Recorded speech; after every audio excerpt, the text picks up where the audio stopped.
Hello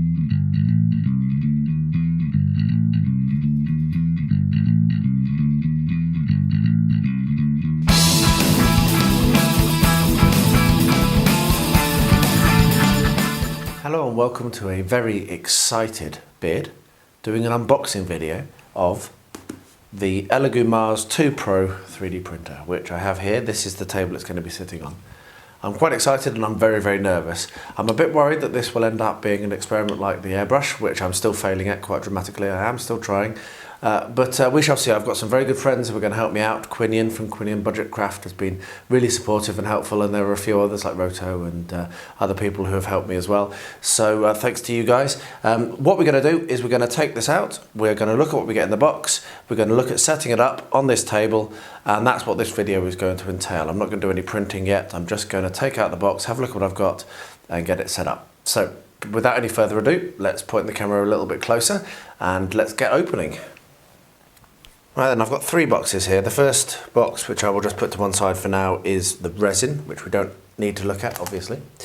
This contains the filtration stuff. So let me quickly show you what's in here. This is highly recommended by the people I spoke about earlier, as in it just makes it a lot easier to do what you're trying to do, which is keep the resin clean and keep the paper and the reservoir without any kind of detritus or bits of resin which have cured and are floating around inside it. Keep the floaties down, if you will. So that's what that is. Highly recommended. I am going to try to be as careful with my use of this tool as I possibly can, so that's very important. So very carefully, what we're going to do, you can see I literally have not opened this. You are actually watching this truly live. We're going to very carefully open this box. There we are. Let's see. So, packing material, user manual, spare film, FEP film, and the printer. So we have a box at one end, which I think if I remove that box, this will then be much easier to extract. And this is the EU2 Pro toolkit, which we will have a look at in a second. And then last but not least, we have the actual printer. So there we are. Right, what I'm going to do now is take the box out of the way, get this a little bit clearer, and then we will start to have a look inside what's in the toolkit and have a look at the actual printer. In classic saving the best till last, let's have a look at the toolkit first. We have some bolts, some spanners, some screws, some Allen keys even, apologies. We have the scraper. This will be used for actually extracting your prints off of the print plate.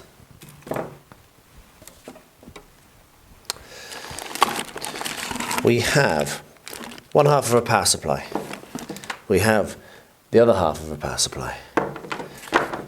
We have some paper filters. Now, of course, I've purchased the metal one. We have a plastic scraper. This is used as a tilt plate, so you can have your print plate at an angle, and then it means that the resin will drip off. We have some masks. This is a very good thing, though I do already have masks. We have a measuring pot and some gloves. Now I have bought a big pack of black gloves that I'll be using for these, but it's good to have some spares. And I already had some as well, actually. I'm going to have loads of gloves in, but I'd rather have too many than too few. We have a pen drive that will be containing, I believe, the software, and will also be what we can use to transfer printing materials, printing files to the printer. We have, and this is pretty cool, and I didn't even know this arrived until I watched another unboxing, we have some Xurons. Now I have Xurons and they are lovely, they are very nice clippers, so that's really cool. They can go into the general hobby pack. And last but not least in this is a seal. Now this goes around the bottom of the lid of the printer to apply a little bit of a seal so it doesn't stink quite as much. So that's what we're getting inside the toolbox. I'm now going to pack that back away and then we'll have a look at the main event. Now then, the printer. So I've actually got the manual and instructions out because this is how nervous I am. I am the son of an engineer. This is very unlike me. So reading the manual is not really in my blood, but I'm going to do it on this case. So take the printer carefully and take off the plastic film. So let's get that done.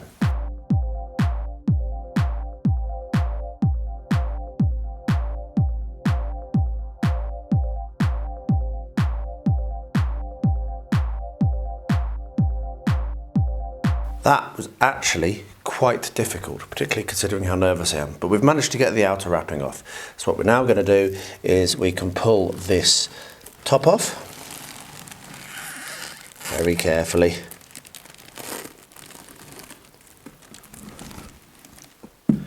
And then remove all this single-use plastic. And then we have this foam which can pull off upwards.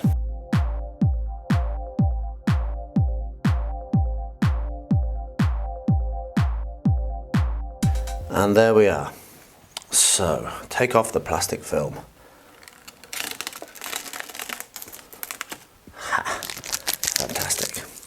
And also on the bottom of the build plate, there is some sticky plastic foam as well to be removed. So that's now done. So the next thing that it says is connect the power cable to the printer and the power supply. Then please insert the build platform, fasten the rotary knob and loose the screws. So I presume that you're going to do that because then this will lift up. So let's have a go. Let's see what happens.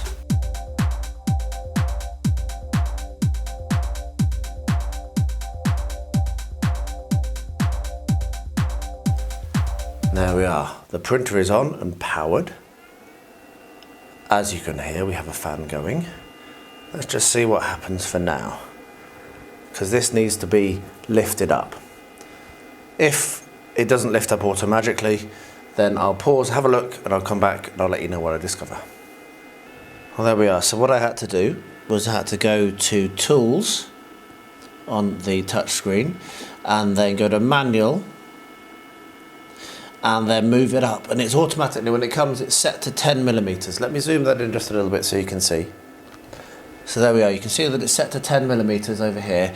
So if you don't want to move it that far, you can change the distance that it's going to screw along from 10 to 1 to 0.1, which is pretty cool. And now we've got the arm at the top, so I'll zoom back out. And what we're going to do now is we're going to continue on with the instructions. So it says insert the build platform, which goes on like this.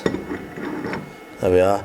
And fasten the rotary knob and loose the screws. So that's going to make use of these Allen keys. So let's get that done. Okay, they are actually quite tight, but you saw that drop then. So they are now finger tight. Well, this one isn't. One second. That's now loose. There we are. That can now move in every direction, which is good. So what we now says to do is to remove the resin tank and put the paper between. Now I have seen people talking about this as if it's a bit risky to do, so you might end up actually scratching things. I'm going to be very, very careful. Now I've actually got a little bit of a discoloration. Oh no, there's a sheet. There we are. So we have a peel back here, but be very, very careful when you do this. You don't touch anything else. You do not want to get that screen dirty. And so what it says to do is put an A4 paper between the build platform and the 2K LCD screen and click Move Z-axis to 0. See picture 2. When the build platform stops, please use one hand to press it to make sure it's in the central position, then fasten it using the Allen wrench. Now the other thing I just want to say, which I meant to say at the beginning of this clip, it's very noisy. That fan has been going and surprised me a bit. Apparently it's fine, it's to be expected, but yeah, it seems to me to be quite loud. So yeah, if you're looking at positioning this, either put it somewhere where you've got a little bit of space, which it's a bit noisier than I thought it was going to be, or maybe just print at night. So there we are. So what we're going to do is we are going to put a sheet of paper, and I will use this very carefully, and we will then, I will actually click the home button and put it in then. So I'm going to press the home button, and then while that's coming down, and we're going to pop this bit of paper in.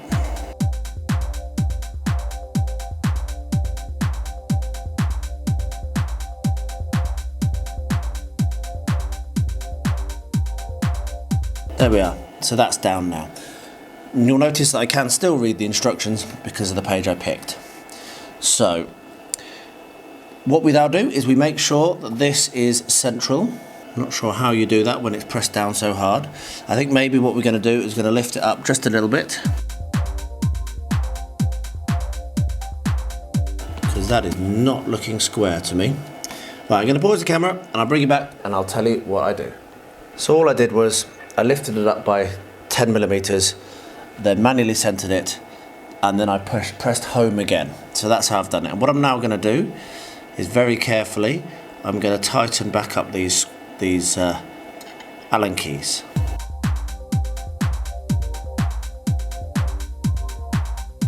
What would be really nice is if they gave you a torque Allen key so that it showed you how much pressure you should be putting on these, because obviously I'm very nervous of threading and I don't want to over tighten it, but I also don't want to tighten it. But that's what that is.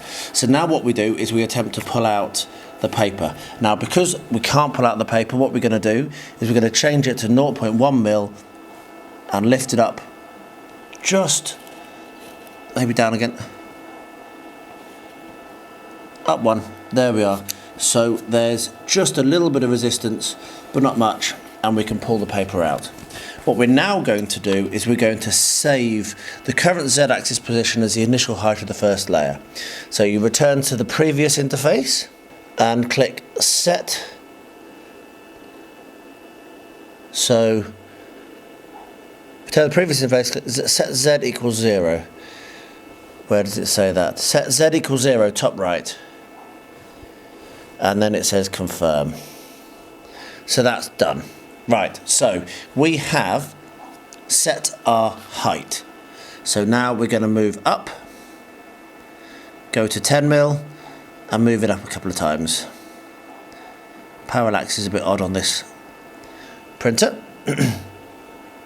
It says to press 10 millimeter up 10 times, which will go up about 100 millimeters. You hope that it will go up exactly 100 millimeters. And then what we're going to do is we're going to put the resin tank back in and fasten the screws. So while that's raising, I'm going to remove very carefully, not touching anything, as you can see. I'm going to remove this film which is on the bottom of the tank.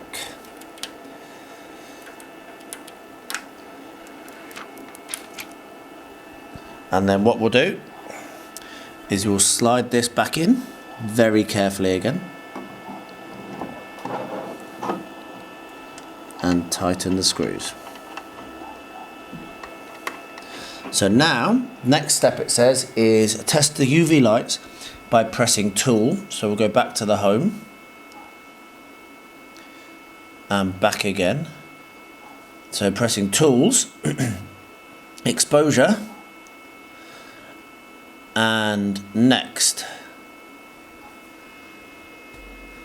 And it displays an Elegoo Technology logo. So that's great. So we'll go back. Cool, right. I'm set up. That wasn't too bad. I'm now going to do a little bit of a summary. Oh, there is one thing I forgot. Apologies.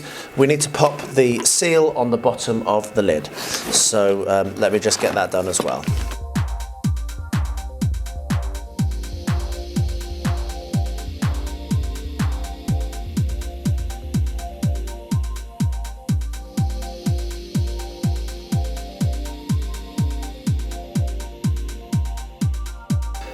There we are, that's gone on. That doesn't feel like it's fitting on all that well, but we shall see. So, there we are. Right, that is unboxed, that is turned on and set up, hopefully correctly. So, yeah, now what we're going to do is I'm going to quickly wrap up this video, and I'll come back with a second video with the test print and looking at the software. So there you are. The resin printer is unboxed and is turned on and is making a racket next to me. Didn't blow up when I first touched it, which was one of my fears. I am very nervous, I'm not sure if you can tell. But that was pretty easy to do, to be honest. A couple of things I would like, as I said, maybe like a torque one of the Allen keys with a torque indicator so that you know just how much torque it needs to make it secure, that would be really cool. But apart from that, I think everything's fine. The seal is a bit rubbish, but you know, whatever. And the fan's quite noisy, but I am also quite sensitive to sound. That's one of my things that I suffer with, so maybe it wouldn't bother other people quite so much. So thanks for watching. I would love to hear from you. If you've got a printer below, if you've got any hints and tips, do not be shy. I am so much learning as you're watching, so don't be shy, and please do pop any comments and suggestions and advice below. I'd love to hear it. And thanks for watching. Here goes into the next chapter of my hobby career. And as always, I will close out by saying, please stay healthy, stay safe, and stay well.